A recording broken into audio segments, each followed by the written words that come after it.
before, so this is a bit weird. I'm looking at this side, but yeah, I'm gonna just go for it. So today I wanted to talk to you guys about my experiences as an Asian American student and the very concept of the model minority myth. In my experience, Asian Americans from birth are expected to be quiet, hardworking, independent people who get perfect grades and are good at math in high school. It's how it is in movies and the basis of every joke about my race that I ever heard of. It's the scale that I've been graded on my entire life, and those expectations have had sweeping consequences. Like many of you, I grew up a dreamer. I dreamed of gliding on a broom under the stars and above the tall spires of Hogwarts Castle, of being a savior, a hero like those of Greek mythology and Percy Jackson. We wanted to explore the wonders of the world and discover secrets only known to us. We were dreamers, we were kids. Our dreams and aspirations were ephemeral and ran free from becoming the president to traveling the vast cosmos as an astronaut. Yet, when the world looked into our hope-filled eyes, they told us that choose something more practical to our pre-existing circumstances. To not be so silly.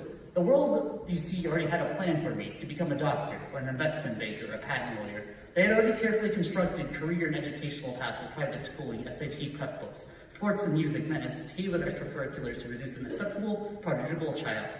They were ready to force my dreams and many others into these cramped cookie-cutter molds that shaped their new aspirations of places like Harvard and MIT.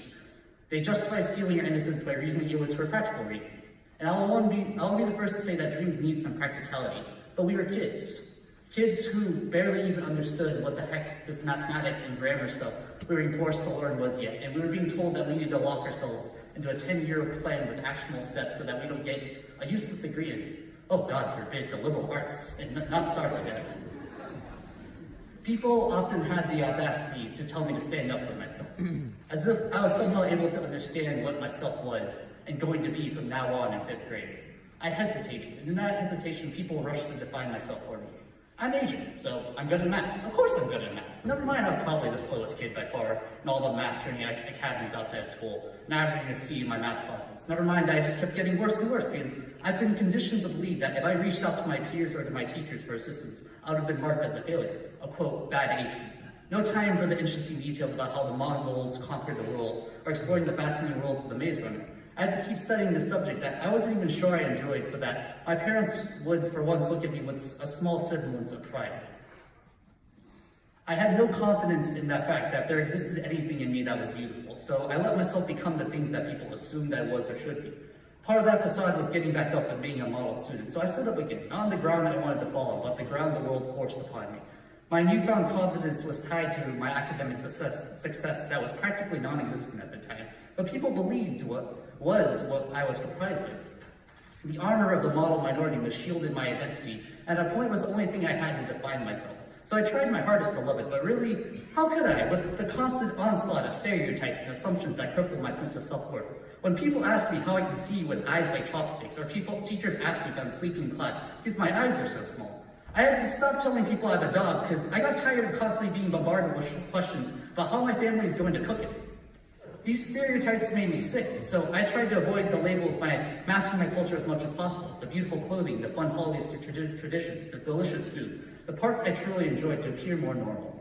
To make sure the only part of myself that is seen as Asian is my intelligence and nothing else.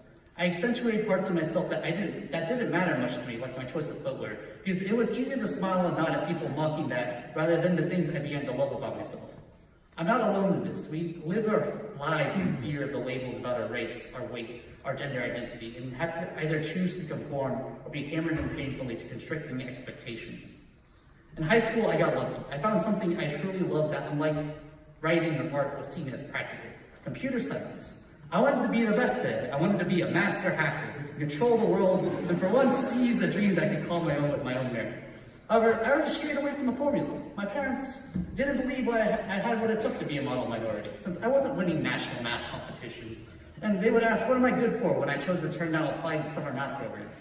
The system of the world that forced these traits on me had already labeled me as a failure by its standards based on grades and past achievements or lack of them. And most importantly, I couldn't help but think that they were right. I knew what success for an Asian American looked like. It's been beaten to my skull by constant discussion in college and things so-and-so's son was doing that I wasn't, and by the media's reputation of Asian Americans as perfect nerds in every single damn film set in high school. I knew what it looked like, and I knew it didn't look like me.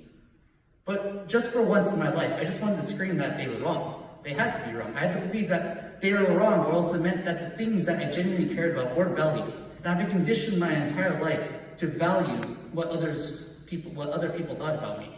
And in order to do this, I had to achieve something undeniably successful. I began grooming myself into my dream school of MIT. I went to high school with the intent of becoming the best, and did the only way I knew how. By hating everything about myself except my fundamental dreams. I hated what my grades were, I hated how much time I spent on unnecessary things like video games and hanging out with friends. I hated my body, my likability, and a lot of things. I hated everything that I thought was mediocre about myself. And using that as a drive, I pushed through high school. I learned to never find satisfaction in the small achievements I gained, to lose all enjoyment from the hobbies I once had. And for a large part, it worked, and benefited me a lot on paper. My grades got better, I started getting prestigious research and work opportunities needed to pad my college profile. I picked up artistic athletic pursuits that I originally chosen to pad my extracurriculars that I also learned to develop a passion for. But at the end of the day, all I could see was the hate and pain that always kept bottled up, because I didn't want to cloud people's perception of me. I didn't want to burden my friends with my baggage. And when my sense of self-worth was absolutely non-existent, it became so easily to contemplate thoughts of suicide. Asian Americans are statistically to have the highest risk of suicidal thoughts. Not suicide, just suicidal thoughts. I see this statistic as a logical consequence of how toxic the minority myth is. It's the yearning for freedom, the desire for once in your life to have some semblance of real, tangible control over your destiny that makes the prospect so seductive. But in the end, you stop out of fear, not of death, but validating all the suffering and sacrifice you put up with until this point, of never being able to experience living your life with pride, but also out of shame. That's something I don't think most people realize, but yeah, some people like to meme about bringing dishonor to your family shtick, but it's not just grades, but with any deviation of the societal norm, from sexuality to suicide, they're seen as black stains that we are trained from birth to avoid at all costs. Thus, I personally didn't fall victim to this tragedy because of these reasons, but many of my peers, my friends, regardless, still did. I find that completely unacceptable. I don't care where we are on these lists. Whether it be for contemplating, attempted, or completed, one is one too many for such a dumb social construct. I'm lucky, so lucky to have some of the best friends in the world that taught me to laugh again, and made me realize how beautiful this world was.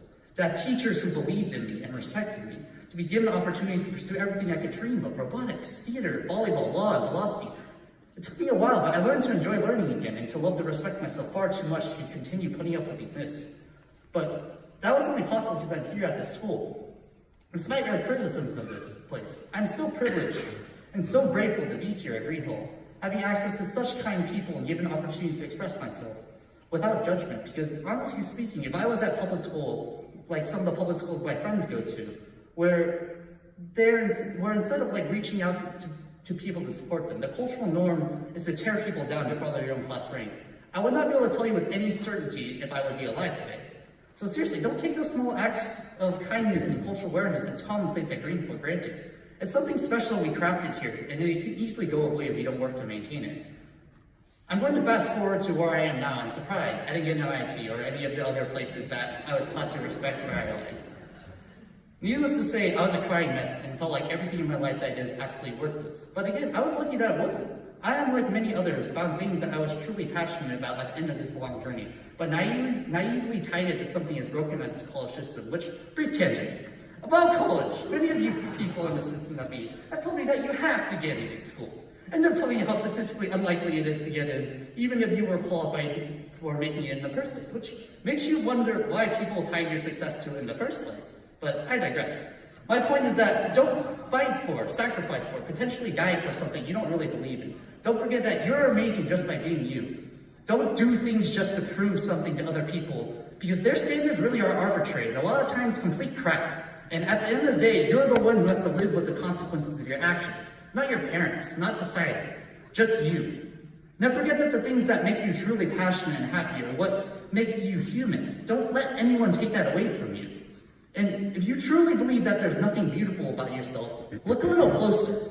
Get a better mirror, because there's something in you that chose to be the things that were outside what others define you as. Something that you do despite the fear of failure, despite the fear of judgment. Something that gives you the ground to get up and shout the fight like that. This is who I am. Because why else are you here? Getting up every morning and putting up with the things that you do. Because something inside you believes, even if you don't know it yet. But the inner whimsical child in you does. Also, this goes without saying, but surround yourself with friends and peers who are critical when they need to be, but primarily lift you up instead of pushing you down. In addition, as my wise friend Siri once told me, dance more. Drop your SAT prep books and just move and sing really loudly and horribly like I do. If you don't like dancing, then take the time you need to do things purely out of joy and not for any other agenda.